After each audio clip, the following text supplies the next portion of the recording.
வணக்கம். நான் உங்கள் தர்மபுரி அதியமான். பரபரப்பு என்பது தவிர்க்க முடியாத ஒன்றாகிறது. ஆனால் அதே நேரத்தில் எப்போது பார்த்தாலும் நாம் பரபரப்பாக இருப்பது நம்முடைய மகிழ்ச்சியை குறைத்துவிடும். இப்படித்தான் ஒருவர் விமான நிலையத்துக்கு போக வேண்டும் என்று டாக்ஸி ஓட்டுநரிடம் உத்தரவிட்டார் ஒருவர். வேகமாக போ என்று விரட்டினார். சென்னை போக்குவரத்து நெரிசலில் வண்டியை எப்படி வேகமாக ஓட்ட முடியும்? அவரது கெட்ட நேரம். ஓட்டுநர் போக்குவரத்து சிவப்பு விளக்கை பார்த்து வண்டியை நிறுத்தினார். அந்த பயணிக்கு கோபம். விரட்டி கொண்டு போயிருக்க வேண்டியதுதானே, நீ மெதுவாக போனதினால் சிவப்பு விளக்கு விழுந்து விட்டது என்று எரிச்சல் பட்டார். இன்னும் வாய்க்கு வந்தபடியெல்லாம் திட்டிக்கொண்டே இருந்தார். ஓட்டுநரோ அசைவே இன்றி பொறுமையாக நேராக அமர்ந்தபடி ஏதோ முணுமுணுத்தார். பயணி அவரை எரிந்து விடுகிற மாதிரி பார்த்தபோது பச்சை விளக்கு எரியவும் வண்டி நகர்ந்தது. பயணியின் கோபம் தணியவில்லை. நான் இங்கு கத்தி கொண்டிருக்கிறேன், அந்த சிக்னலில் நீ எதையும் காதில் வாங்காத மாதிரி இடிச்ச புலி மாதிரி உட்கார்ந்திருக்க, என்ன பண்ணன நீ என்று கோபப்பட்டு கேட்டார்.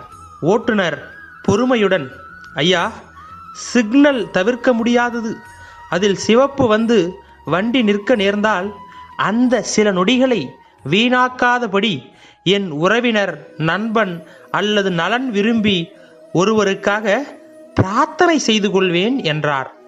பயணி எரிச்சலுடன், இன்னைக்கு யாருக்காக வேண்டிக்கிட்ட என்று கடுப்பாக கேட்டார்.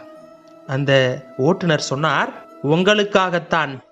நீங்கள் சரியான நேரத்தில் விமானம் கிடைத்து உங்கள் பயணம் இனிமையாக அமைய வேண்டும் என்று இறைவனிடத்தில் வேண்டிக் கொண்டேன் என்றார் அந்த ஓட்டுநர். அப்படி அவர் சொன்னபோது அந்த பயணி திகைத்து வெட்கத்துடன் ஓட்டுநரிடம் மன்னிப்பு கேட்டார். அவசரப்பட்டு நாம் பேசுகிற பல வார்த்தைகள் பலரின் மனதை புண்படுத்தி விடுகிறது. ஒரு சுவையான சம்பவத்தை சொல்லலாம். சுவாமி சின்மயானந்தா ஒரு முறை மும்பையிலிருந்து டெல்லிக்கு விமானத்தில் பயணமானார். கடும் பனிப்பொழிவு காரணமாக டெல்லியில் விமானம் தரையிறங்க முடியாத நிலை. விமானம் மீண்டும் மும்பைக்கே திரும்பியது. மும்பைக்கு வந்து இறங்கிய சில மணித்துளிகளிலேயே டெல்லியில் பருவநிலை சீரானதால் விமானம் மீண்டும் டெல்லிக்கு புறப்பட்டது. ஏகப்பட்ட கால விரயம், பயணிகளுக்கு ஒரே எரிச்சல்.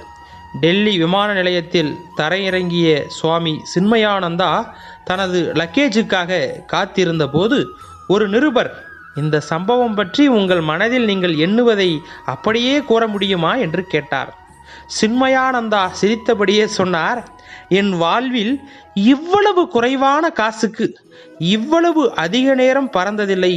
கொடுத்த காசுக்கு கூடுதலான நேரம் பறந்திருக்கிறோம். ஒரு முறைக்கு 2 முறை பயணம் செய்திருக்கிறேன். மகிழ்ச்சி கொள்கிறேன் என்று சுவாரஸ்யமாக சிரித்தார். விமான பயணத்தில் தாமதம், தடங்கள், இறங்க முடியாத பருவநிலை, எந்திர கோளாறு என்பது தவிர்க்க முடியாதது.